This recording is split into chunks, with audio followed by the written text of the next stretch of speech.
para los niños, sobre todo hoy día, Ana Irene, que usted sabe muy bien que la juventud está, bueno, no quiero decir totalmente perdida, pero desgraciadamente sí, y ya no hay ese respeto que existía, esa educación que nos daban cuando éramos chicos, porque comienza desde el hogar. Claro, exacto. Mira, en ese sentido, yo creo que para el futuro vamos a tener que proponer un encuentro hispanoamericano de autores infantiles. La Academia Panameña de Literatura Infantil pertenece a un gremio integrado por y presidido por la uruguaya Silvia Puentes de Ollenar. Y allá tenemos academias en diferentes países de Sudamérica. Estamos con nosotros la doctora Irene de Delgado aquí en Radio Ancon 92.1 FM y radioancon.com. ¿Cómo está? Bienvenida. Muy bien aquí, muy emocionada por el programa de hoy. Tenemos invitados muy importantes y una celebración que es sumamente importante para nuestra lengua, nuestra literatura. Y bueno, vamos a abordar el tema del significado de la fecha, la importancia del idioma español. Y para eso vamos a tener algunos puntos de vista y reflexiones sobre el mismo tema. Esta mañana estaba escuchando yo en la televisión los debates que se dan sobre los movimientos independentistas en España. Entonces, las propuestas que hay de que se hablen todas las lenguas, no solo el español, sino una asamblea donde las lenguas, donde se compartan y los diputados puedan pronunciar sus participaciones en los idiomas regionales. Entonces, me quedo yo pensando, va a ser como una especie de torre de Babel, ¿no? Eso es una opinión muy personal, cuando realmente el idioma heredado de España es el que se ha difundido, es la lengua de comunicación general. No impide esto que se conserven las lenguas regionales, que son sumamente importantes porque identifican una identidad. Que deben unir y no separar. Claro que sí. Y en Panamá justamente se ha comenzado a dar importancia a nuestras lenguas autóctonas, las lenguas de los diferentes grupos indígenas, y afortunadamente contamos con educación bilingüe para esos lugares, y yo abogo definitivamente que los niños aprendan esa lengua materna. Va a ser algo valioso en su futuro y en sus propias conciencias, ¿no? De estar muy seguros de a qué pertenecen, porque es importante el concepto de pertenencia, porque si cada uno de nosotros no tenemos ese concepto claro, entonces realmente nuestro desempeño profesional, nuestros valores espirituales se van a ver un poquito distorsionados. Sin embargo, en lo práctico, yo sí también pienso, igual que lo pensó José Martí, igual que lo pensó Andrés Bello en su época, a pesar de ser personas que lucharon por una independencia, por los valores de América contra la y en contra de la colonia. Sin embargo, ellos mantuvieron ese respeto por los valores que consideraban importantes, como es la lengua.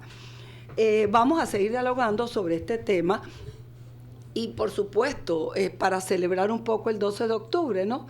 Que cada uno lo puede celebrar de manera diferente. Ahora el 12 de octubre, que fue llamado Día de la Hispanidad, luego alguien propuso Día de la Raza. Ahora hablar de raza quizás casi es un pecado. Sin embargo, existen las razas, ni una mejor que la otra. Pero ¿cómo se puede uno identificar si no habla de raza? Hay razas. Bueno, sin embargo, vamos a hablar del Día de la Hispanidad y de la herencia hispana. Para ello yo quisiera comenzar con una invitada que nos acompaña desde muy lejos, desde Francia, Flor María Muñoz, que tú bien la conoces, Guillermo, y quizás puedas intervenir cortamente y decir todos los valores que tiene Flor María, y yo la admiro muchísimo porque ella es una especie de embajadora permanente de la cultura, también de la divulgación y de lo que puede ofrecer Panamá al mundo, Flor María. Así que bueno, te envidio un poquito que estás por allá por Francia, ¿no? A pesar de todo lo que se escucha, es un privilegio estar allá. Sí, Flor María. Sí, saludo a Flor María, que pues, es una embajadora cultural de nuestro país, Flor María Muñoz, que no hemos dicho su apellido adecuadamente. Yo siempre tengo el problema de decir su apellido en francés. En francés nobiliario, así que te va a tocar. A ver. Y lo que sí es lo importante aquí también es que es promotora cultural y ha sido reconocida incluso por el gobierno panameño varias veces. Y es muy conocida entre los literatos hispanoamericanos, porque ya lleva varias versiones de este encuentro de literatura hispanoamericana francesa en París. Y que es un esfuerzo importante. Muy importante. Que no paró incluso con la pandemia, que hay que ayudar. Claro. Y ha tenido el reconocimiento de medios tan importantes como RFI, que cada año entrevista a algunos de los participantes de este evento. O sea que es un evento que ya tiene cierta relevancia, y además de la embajada de Francia, de Panamá en Francia. Que tenemos una embajadora muy activa también. Isamaria es lo máximo. Sí. Entonces, así que, bueno, Flor ya está con nosotros desde las muy afueras de París. Está en Francia, unas 3 horas de París. Y pues nos acompaña amablemente el día de hoy. ¿Cómo está, Flor? Buen día. Bienvenida. Muy buenos días, Guillermo. Buenos días, doña Irene. ¿Me escuchan? Perfecto. Claro, perfecto, Flor. Como si estuviera aquí al lado. Muchas gracias, doña Irene, por esta invitación. Yo también la admiro a ustedes de que nosotros nos conocimos en Londres. En Londres, sí. Y gracias por esa fotografía que me enviaste. Sí. Mira, Flor, tú hasta a Londres has ido a dar para cumplir con tus funciones de embajadora, que nos conocimos en Londres juntamente en una celebración un poco cultural en esa ocasión. Así es que, y yo nunca estuve... no conocía tanto tu labor con esta Semana Hispanoamericana y vi que la celebraste hace poco y tú has tenido en tu programa académicos de la lengua en Francia, como el panameño René de Ovaldía. También has contado con él y con otros escritores panameños y hispanoamericanos que han participado. Cuéntanos un poco desde cuándo y cómo te fue en este último encuentro, que veo que dedicaste bastante a Chile. Este año se dedicó mucho a Chile por los 50 años del golpe de Estado.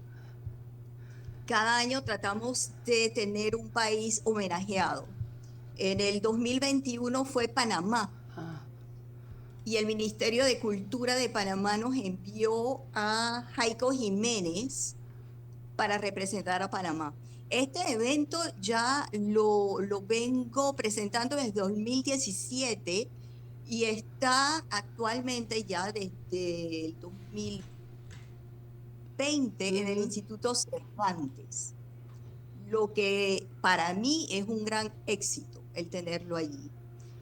Y como escritores panameños, he tenido a Corina Rueda Borrero, Nicola Alzamora Candanedo, Giovanna Benedetti, que ha venido por lo menos 3 o 4 veces, José Luis Rodríguez Pití, que radica en Canadá, al profesor Vladimir Víquez, a los hijos del sociólogo Leis, que también vinieron en la primera versión para hablar de las obras de su papá. Así que de Panamá son los panameños que he tenido presentes en los eventos. Claro, ahora que mencionas a Raúl Leis, también él está un poquito, es sociólogo, ha escrito diversas obras, pero también ha escrito para niños. Tiene una obra que uno siempre recuerda en estos momentos de guerras por todas partes, El niño y la bomba, una obra muy linda. Y bueno, Raúl Leis es justamente uno de nuestros mentores, ¿no? En cuanto a la literatura infantil. Sí. Mire que en el 2019 yo tuve un evento precioso del cual yo le hablé, en donde invité al Colegio Español Federico García Lorca Ah, para una presentación con escritores, eh, eran una mexicana y un español, con lecturas infantiles, ah, pero muy, muy, muy interesantísimas. Una de ellas fue Mónica Rojas, mexicana de Puebla, que presentó El niño que tocó las estrellas y La mariquita azul. Javier Eguiguren, que siempre tengo también problemas pronunciando su apellido. Él nació aquí en Francia, pero ah, es español.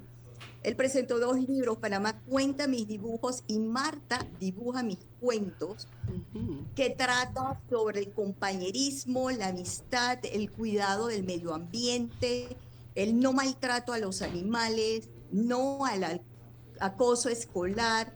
Su segundo libro trata sobre anorexia infantil, Ah, síndrome de Asperger, el uso de pesticidas, la contaminación por plásticos, temas sobre emociones, bueno, un sinfín de mm, temas muy interesantes pa- para los niños, sobre todo hoy día, Ana Irene, que usted sabe muy bien que la juventud está, bueno, no quiero decir totalmente perdida, pero desgraciadamente sí, y ya no hay ese respeto que existía, esa educación que nos daban cuando éramos chicos, porque comienza desde el hogar. claro, exacto. Mira, en ese sentido, yo creo que para el futuro vamos a tener que proponer un encuentro hispanoamericano de autores infantiles.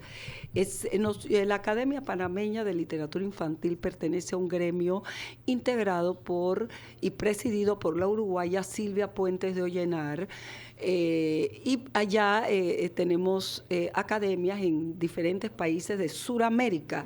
Son gente de un contenido muy vasto y de una producción inmensa. Tenemos Chile, Argentina, Bolivia, Ecuador, México, es decir, Cuba. Casualmente ahora, si te quedas con nosotros en el programa o sigues sintonizándolo, vas a escuchar al representante de la Academia Cubana y para quizás motivarte a que hagamos ese gran encuentro de literatura infantil hispanoamericana. Anótalo allí para algún año venidero, Flor, porque me encanta tu dinamismo. Yo creo que podemos hacer cosas muy, muy interesantes y yo pienso que tenemos que dirigirnos a las nuevas generaciones. La Academia Panameña acaba de publicar un libro sobre los 17 Objetivos de Desarrollo Sostenible. No desde el punto de vista científico, pero desde el punto de vista de la ficción. Cada capítulo aborda, como tú lo dices, uno de esos valores que nosotros debemos inculcar en la niñez. El mes pasado tuvimos el mes totalmente aquí en Aventuras Literarias dedicado a la preservación de los océanos, cómo estamos acabando con la naturaleza. Y me alegra decirte que tuvimos a un grupo de jóvenes que ya están muy conscientes de que no hay que ensuciar los ríos y tal. Y yo creo que la juventud está tomando conciencia. Por eso es que la academia se dedica justamente a las nuevas generaciones. No es que los mayores estemos perdidos, pero somos una guía, pero quienes van realmente a salvar el mundo son nuestros jóvenes y tenemos nosotros que indicarles el camino, Flor. Así es que, bueno, estamos abiertos y yo realmente quiero nuevamente felicitarte, Flor, por el esfuerzo que haces. Yo sé lo que cuesta organizar este tipo de cosas. Y bueno, yo creo que podemos llevar adelante algunos proyectos interesantes, ¿no? Tú sabes que yo viví 8 años en París. Bueno, y añoro tremendamente, ¿no? Yo sé que el París de aquel entonces es muy diferente al de ahora, así que a veces me da miedo regresar. Bueno, yo regresaba todos los 2 años, cada 2 años, pero ahora, con todo lo que se escucha, me da miedo regresar y decepcionarme. Pero yo sí espero que el otro año esos Juegos Olímpicos sean fantásticos. Flor me describió a París tan mal que yo decidí postergar mis vacaciones para el otro año. Yo también, vamos a esperar. Pero Flor... Vamos a esperar que acaben con los chinches y todas las cosas. Eso es lo que le iba a decir. Flor tenía razón, es que yo he visto videos últimamente. Es un horror. Entonces, claro, ahora que vienen los Juegos Olímpicos, me imagino que eso lo limpiarán todo. No, ellos se van a esmerar. Así que hay que aprovechar el próximo año que la cosa... Como cuando aquí viene un presidente que pintan las aceras y las cosas así mismo. Exactamente. Es una locura aquí en París. Bueno, yo pienso espero que se arregle lo más rápido posible. Lo que has hecho tú, yo pienso que hasta los panameños están comenzando a hacerlo en este país tan pequeño. Yo veo ya personas que a través de la tecnología están trabajando desde áreas más alejadas y se alejan de la ciudad, porque parece mentira, Panamá, esta pequeña ciudad se ha vuelto muy convulsionada. No, la movilización. Yo tengo fecha de cumpleaños. Exacto. Yo tengo una fecha donde yo me voy de la ciudad de Panamá. Ay, no, me va a dar mucho dolor no pero verte presencial. Está muy lejos todavía. Pero yo no pienso seguir viviendo en la ciudad de Panamá a cierta edad. No. Las ciudades se han vuelto increíbles. Es increíble y no se puede. Bueno, entonces, Flor, quédate con nosotros y vamos a seguir participando. Quisiera que escucharas al académico cubano Luis Cabrera Delgado, que se va a referir justamente a este tema de lo que tú y yo trabajamos, ¿no?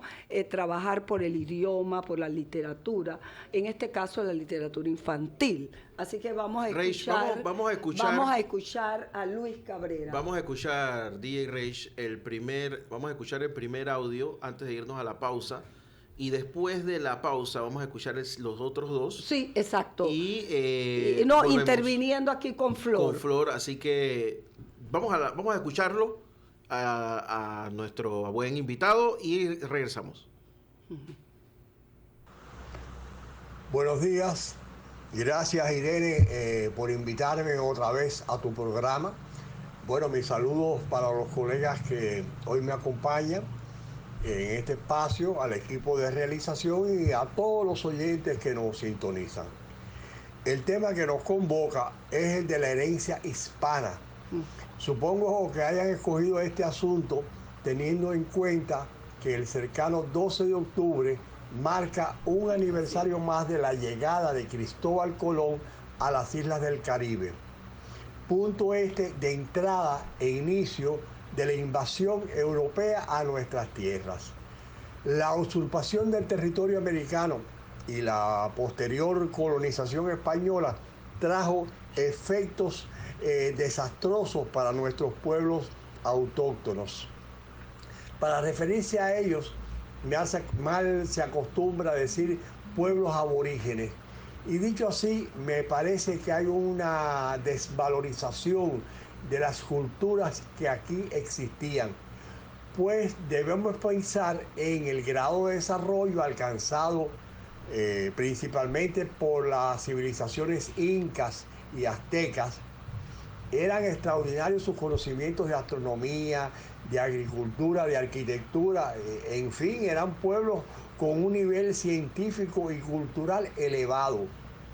Recordemos, a manera de ejemplo, que los incas lograron marcar el ecuador terrestre y con mucha mayor precisión que el equipo de científicos que lo hizo en el siglo XIX. Así que creo que lo primero que debemos hacer es diferenciar entre los efectos y la herencia aportada por los españoles. Los primeros, o sea, los efectos, fueron funestos, pero la herencia que nos dejaron es de una riqueza extraordinaria y determina en gran medida la cultura americana actual. Esta herencia va desde los asuntos más simples, como puede ser, digamos, el uso de las especies en las comidas, y hasta la concepción filosófica de entender el mundo. Pero bueno, por encima de todos los elementos del patrimonio hispano, de todos estos elementos aportados, está el idioma como máxima riqueza que España nos aportó y que hace que muchos países del continente estemos unidos a través de la comunicación verbal. Y este programa, bueno, es un ejemplo de ello. Yo no soy especialista en la materia, pero no dejo de entender que la herencia hispana no es un producto único e invariable, sino que es un sistema cultural modificado y enriquecido constantemente de manera amplia y variada, desde las Pampas, por la zona andina, el Caribe, Centroamérica y hasta más allá del río Bravo. Hoy en día el folclore, las costumbres, las tradiciones, en fin, todo lo que nos legó España y que constituye su herencia, tiene los matices propios de la multiplicidad expresiva del hombre americano. Ello lo comprobé en la experiencia que ahora les cuento. Cuando se acercaba el 500 aniversario de la llegada española al Nuevo Mundo, en el 1992, un amigo pintor radicado en España, que ya me había ilustrado un libro, me pidió un texto para niños que girara alrededor del tema del encuentro de estas culturas, con el fin de, bueno, él ilustrarlo y publicarlo en España. Mis raíces familiares proceden de Canarias y de Andalucía, pero no tengo ancestros españoles inmediatos que me hubieran podido nutrir de los conocimientos necesarios para enfrentar el proyecto solicitado. Por lo que debí entrevistar a españoles que vivían en Cuba. Como dadas las condiciones de mi país, en la actualidad no tenemos inmigración de población joven. Mis entrevistados fueron todos ancianos que habían venido para Cuba antes del año 59 del siglo pasado. Y con ellos, en la entrevista que les realicé, me fui percatando de la similitud y a la vez de las diferencias que existían entre la cultura española y la cubana. Pude escribir el libro Mis dos abuelos, que tiene el excergo de una canción guajira de Albita Rodríguez, que dice: benditos son los labios de mis abuelos, dejándome el pasado en los oídos. Este excergo lo puse como un agradecimiento a los ancianos que me aportaron sus historias y con la esencia de lo que pretendía en el texto, en mi texto, en mi libro. El protagonista del libro tiene un abuelo español y una abuela cubana. Y si uno le cuenta de la primera vez que cazó una culebra, la otra pues le habla del majá que le comía a sus gallinas. El español rememora a las brujas y la abuela le habla de los fantasmas que aparecen por los caminos cubanos. Y así, dándonos las versiones de las fiestas, las comidas, los juegos, el trabajo, la idiosincrasia, cuestiones todas con un denominador común, pero modificadas en la versión americana. Hace un momento dije que lo de mayor riqueza en la herencia hispana era el idioma, pero este también ha sido modificado y enriquecido por la praxis lingüística en América. Permíteme leer el fragmento de mi libro que aborda el tema del lenguaje. Advierto, bueno, que hay vocablos cubanos que tal vez no sean, que tal vez sean diferentes a los de otros sitios del continente, pero ello no modifica la esencia de lo que quiero expresar en mi cuento. Dice mi abuela y mi abuelo se pasan la vida en disputa, en controversias. Dice abuela, las patatas son patatas, bah, son papas. Nosotros nos hicimos novios en una romería, dice abuelo. Y darle con la misma cantaleta, dice abuela. Fue en un paseo por el campo. Tenías un túnico punzú. Mentira, era un vestido rojo y en el pelo un ramillete. Era una pucha de rosas. Llevabas una canasta, un catauro, dice abuela, y con la olla de fabada, de ajiaco, el pavo asado, el guanajo y el dulce de papaya, de fruta bomba. Y todas las tardes bailamos la jota gallega. No sé con quién lo harías, porque conmigo lo que bailaste fue son cubano. Ponte las cutaras, dice abuela, las pantuflas, re 10, alcánzame la penca, el abanico, cabulla, mujer, soga. Y siempre así. ¿Dónde están mis calzones? Pregunta abuelo. Calzoncillos, labriego, guajiro, dice abuela. Puerta, talanquera, red, tarraya, redil. Oye a este, exclama abuela con las manos en la cabeza. Corral.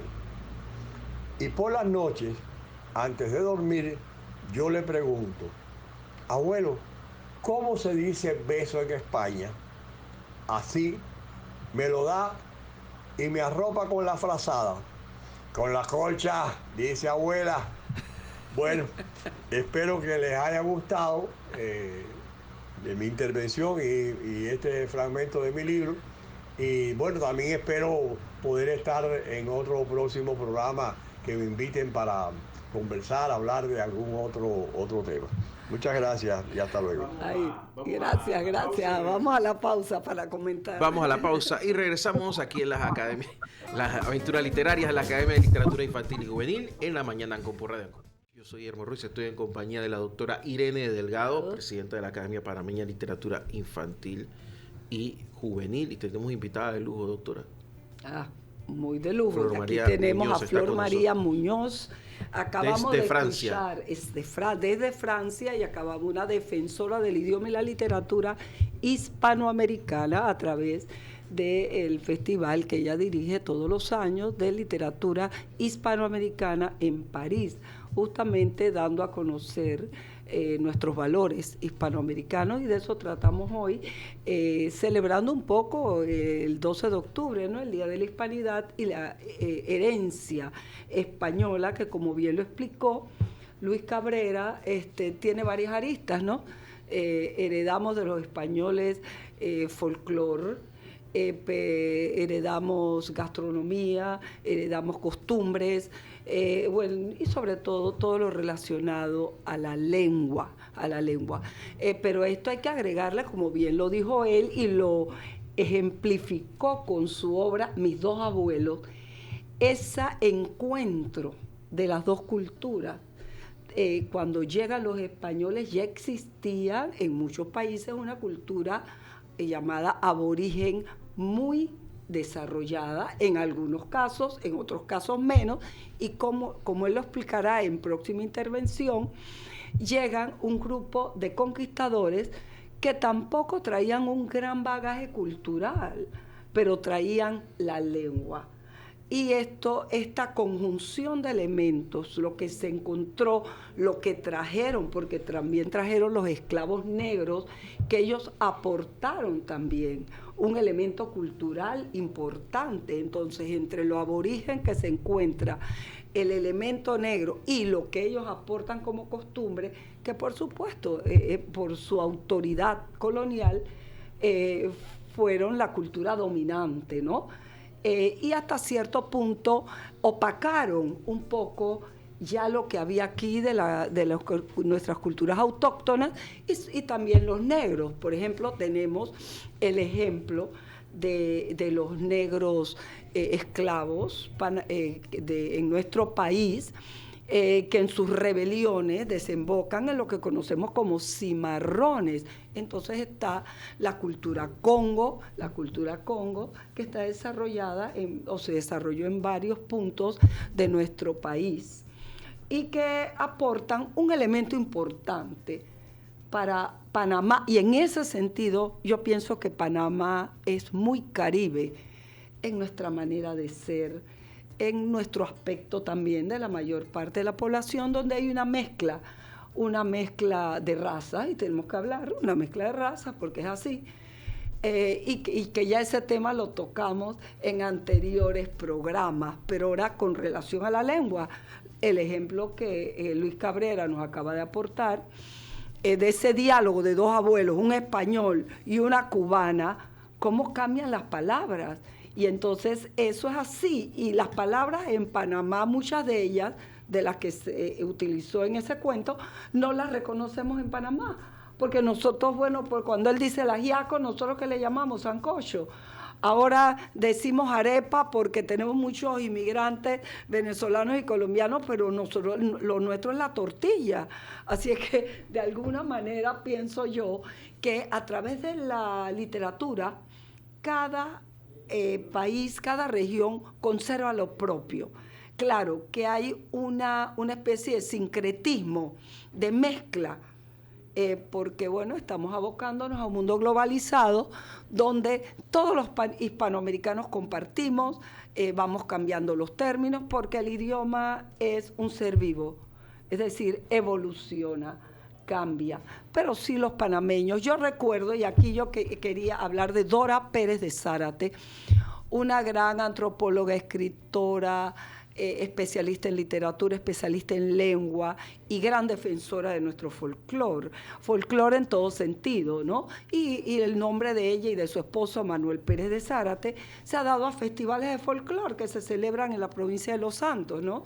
El concurso folclórico Dora Pérez de Zárate, también concurso de décimas, que más tarde vamos a hablar de esa forma poética heredada de España, pero traducida en nuestros países de una forma diferente. Y la décima existe en muchos países hispanoamericanos, pero en Panamá es una forma muy, muy desarrollada.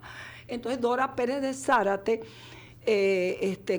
a quien tuve el honor de conocer antes de su fallecimiento, era una defensora de preservar el folclore, de conservarlo de alguna manera, y dejó obras importantísimas. Aquí tenemos una obra en torno al cuento folclórico panameño, donde alude también a otro especialista, Mario Riera Pinilla, que igual que Carmen Bravo Villasante, por ejemplo, en España, se toma el trabajo de hacer un estudio, una investigación sobre los términos y los personajes literarios de nuestro folclore, que existen en diferentes partes de Hispanoamérica, ¿no? Pero que en español, por ejemplo, en Panamá tenemos la Tulivieja, que en México se llama la Llorona, que en otro país, bueno, pero son personajes que van circulando. Tenemos el ejemplo de la cucarachita, bueno, pero ya la cucarachita mandinga es una herencia africana, pero entonces vemos cómo todo eso se mezcla. Estamos hablando de la herencia española, pero ahora es la herencia española, sí, pero mezclada con otros elementos. Entonces, una de las grandes obras de nuestra literatura infantil es justamente La cucarachita mandinga de Rogelio Sinan. Así es que para referirnos a eso, yo quisiera que escucháramos la segunda parte de Luis, que nos hable justamente de eso, referirnos más específicamente a la literatura y a la literatura infantil. Escuchemos. Me gustaría compartir con los oyentes el aspecto de la herencia hispana con respecto a la literatura. Nuestros pueblos autóctonos no conocían la escritura, pues los códices solo servían como soporte para el discurso oral memorizado de antemano, al igual que la literatura, los poemas aztecas que se guardaron en la memoria de los hombres. La llegada de los españoles no cambió en mucho este panorama, pues los primeros colonizadores en su mayoría eran analfabetos. Por eso fue a través de la transmisión oral la que nos llegó la cultura hispana, literaria hispana. Fueron entonces los cuentos tradicionales, españoles la primera entrega literaria de la herencia hispana. Y junto a ello, la ronda, los trabalenguas, adivinanzas, copla y sobre todo los romances, pues era una forma poética de gran popularidad y auge creativo en España en los tiempos de la colonización americana. La herencia hispana se deja sentir también en la existencia de cuentos difundidos en distintos países, en donde actúan los mismos personajes populares. Son, por ejemplo, los casos de Pedro Urdemales, llamado en algunos sitios Urdemalas, Rimales, también Malasartes, y de Juan Bobo, ambos de origen español, así como María Moñito, Santa Ana, la gatica María Ramos, la cucarachita Martina y otros varios. La literatura oral, aún hoy en día, dada la gran cantidad de población analfabeta que existe en el continente y la imposibilidad de que todos los lectores tengan libros a su disposición, tiene todavía gran valor estético. La literatura oral no se dirige especialmente a los niños, pero como tiene la función de transmitir el corpus cultural que ha adquirido cada pueblo en cuanto a lo que respecta a su filosofía, a sus creencias, a sus costumbres, pues posee una importante función integradora de los individuos a su sociedad, y de ahí la importancia, bueno, que tiene la literatura oral para los niños. Aparte del idioma, que fue el mayor legado hispano, considero que dentro de la literatura escrita, el aporte más importante de esta herencia lo fue dentro del campo de la lírica, pues de España nos llegó y tenemos muchas estrofas diferentes que hoy en día usamos. La más arraigada en toda América creo yo que es la 10ª, y en Cuba, a través de los repentistas que la cantan y los autores que la escriben, la han denominado la estrofa nacional. La 10ª la encontramos con frecuencia dentro de los libros de lírica infantil, pero también el romance, el pareado, en menor medida el soneto, y con mucha profusión, yo diría que demasiado, la cuarteta en arte mayor o menor, con sus diferentes formatos. El primer verso puede rimar con el tercero y el segundo con el cuarto, o también el primero con el cuarto y los dos del medio, el segundo con el tercero. Es un formato, repito, que los autores acuden con mucha frecuencia.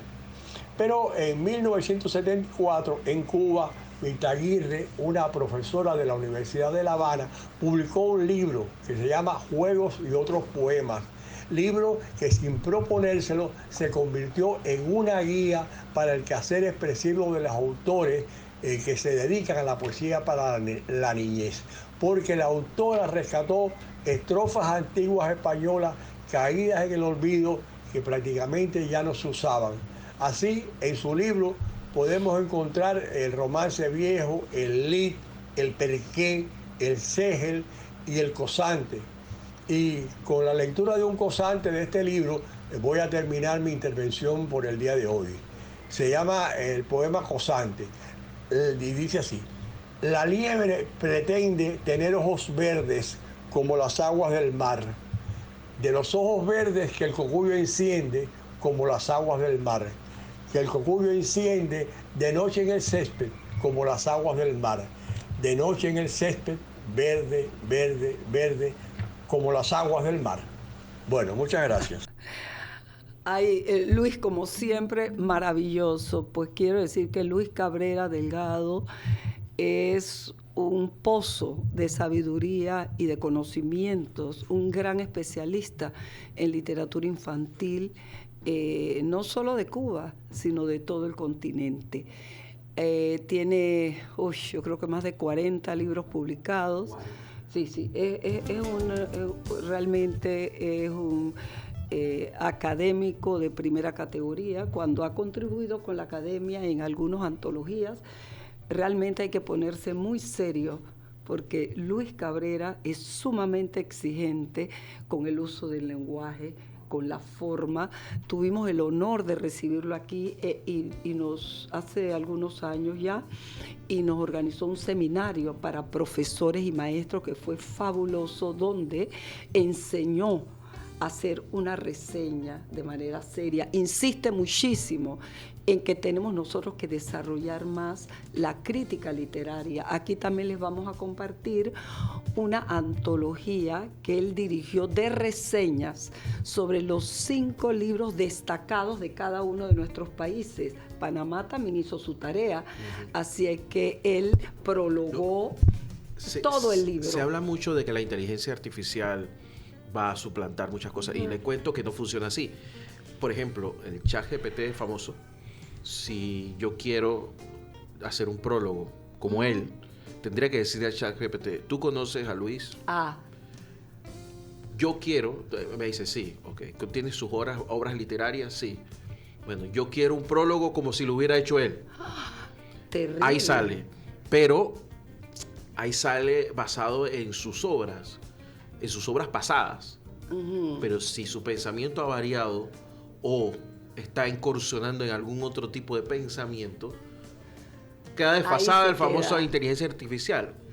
Exactamente. Entonces esa parte es la que la gente todavía pide. Porque todo el mundo dice: yo ahora lo hago con inteligencia. No funciona así. Increíble. Todavía la inteligencia normal, común y corriente va adelante de la inteligencia artificial.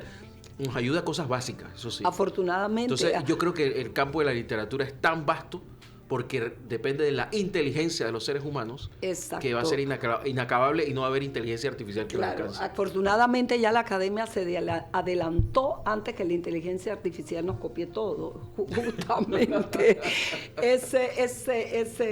el libro que hemos hecho entre todas las academias hispanoamericanas va a ser presentado virtualmente. Se llama Sueños Imaginados, sobre las obras destacadas de cada país en los 5 últimos años. También acaba Luis de publicar un libro extensísimo sobre toda la crítica que se ha hecho sobre su obra.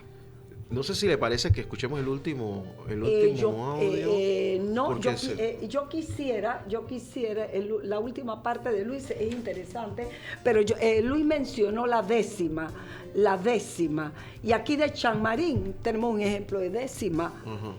En La Paz el sol ahora que estamos en guerra, en La Paz el sol se crece y la luna es más hermosa y la tierra huele a rosa cada hora en que amanece. Por los caminos florecen los cantos y las salomas, y las casas en las lomas tienen la serenidad del mundo en su vastedad, con aleteos de palomas. Se llama La Paz y la Guerra, de Carlos Francisco Chamartín, y quería mencionarlo porque trabajó la décima literaria de una manera maravillosa. Así es que si quieres pasamos, y si tenemos tiempo, Luis, danos por favor el cierre. El último del cierre para despedir también a Flor Bahía. Sí. Gracias, Irene, por darme unos minutos más en tu programa, pero quería comentarte algo, y es la coincidencia de que estamos hablando de la herencia hispana hoy, 10 de octubre, y precisamente un día como hoy, hace 155 años, comenzó la guerra de los cubanos por independizarse de España. Esta guerra la inició un rico hacendado de la región oriental de Cuba, Carlos Manuel de Céspedes, con lo que se llama el Grito de Yara, y donde este hombre lo primero que hizo fue darle la libertad a sus esclavos. Este primer intento de independencia se frustró, y no es hasta 1895 que se inicia la guerra definitiva que José Martí organizó y a la que llamó la guerra necesaria. En el manifiesto de Montecristi, documento elaborado por él en República Dominicana antes de salir para incorporarse a la guerra que ya había comenzado en Cuba, dejó claro, y cito: la guerra no es contra el español, sino contra el gobierno colonizador. Martí estudió en España y sentía por ella un gran amor. Ello lo reflejó en estos versos sencillos que ahora les leo. Dice: para Aragón en España tengo yo en mi corazón un lugar todo Aragón, fiero, fiel, sin saña. Si quiere un tonto saber por qué lo tengo, le digo que allí tuve un buen amigo y allí quise a una mujer. Amo la tierra florida, Sí. musulmana o española, donde rompió su corola la poca flor de mi vida. Hermosos sentimientos de Martí hacia hacia la madre patria y de respeto con los españoles. Mira, es significativo que al terminar la guerra de independencia no fueron pocos los soldados españoles que prefirieron quedarse en Cuba y no regresar a España. Soldados contra los cuales no se tomó ninguna represalia. Al proclamarse la República, los ciudadanos españoles y todas sus propiedades y bienes fueron respetados. Lo que al igual sucedió con la inmigración española, que durante los primeros 50 años del siglo XX no dejó de venir a la isla. Mujeres y hombres trabajadores que contribuyeron a levantar la economía del país. Mira, desde los isleños trabajando la tierra en las vegas de tabaco, los gallegos o asturianos, propietarios de tiendas, bodegas o almacenes, vascos, dueños de industria, en fin. Durante esa primera mitad del siglo XX, por todo el país surgieron las colonias y los liceos españoles que preservaron la cultura española, su música, sus danzas, su literatura. Mira, hay que ver en La Habana los edificios que albergaron las sociedades de gallegos y de asturianos para entender el poder económico y cultural de los españoles en Cuba. Cuba fue siempre punto de llegada a América de artistas, grupos de teatro, de zarzuela, también de escritores, como fue el caso de García Lorca, que nos visitó creo que en la década del 30. Bueno, ¿qué más decirte? Los cubanos no hemos renegado nunca de la herencia hispana. Ok. Ay, gracias, muchísimas gracias, Luis. Y para cerrar, has mencionado a García Lorca, porque en Panamá igual recibimos muchos intelectuales españoles y tenemos una comunidad española muy, muy bien nutrida en nuestro país. Y aquí te dejo unos versos de García Lorca, dirigido a los niños. Se ha llenado de luces mi corazón de seda, de campanas perdidas, de lirios y de abejas. Y yo me iré muy lejos, más allá de esas sierras, más allá de los mares, cerca de las estrellas, para pedirle a Cristo, Señor, que me devuelva mi alma antigua de niño, madura de leyendas, con el gorro de plumas y el sable de madera. Bueno, con esto yo creo que hemos cumplido honrando nuestra herencia hispana, nuestra lengua que es el español, y agradecemos a Flor María que haya estado con nosotros, y yo sé que podemos continuar en nuestra labor de preservar, de expandir, de dar a conocer, que ella también hace también en Francia, Flor María. Para cerrar, ¿nos puedes decir cuál es tu próxima festival para el otro año? ¿O vas todavía a pensarlo? ¿O ya lo tienes decidido? Ya lo tengo y será después de las Olimpiadas, será en el mes de octubre.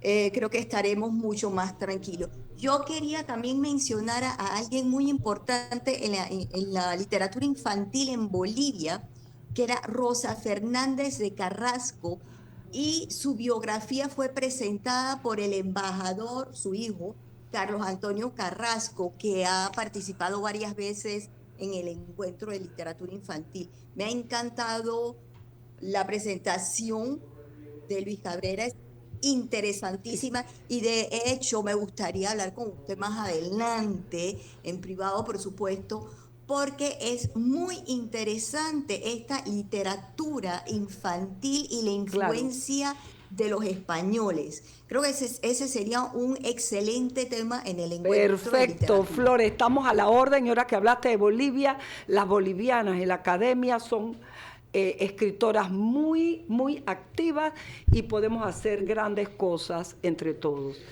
Nos vamos entonces. Muchísimas gracias, Flor Flor, María. gracias por estar con nosotros. Es un beso. Hasta luego. Hasta luego, Flor María. Muchas gracias, doctora Gracias, Irene Delgado. gracias a ti. Nos vamos. Viene Maquiel Torres, Comando Ejecutivo. Yo soy Guillermo Ruiz. Pásenla bien.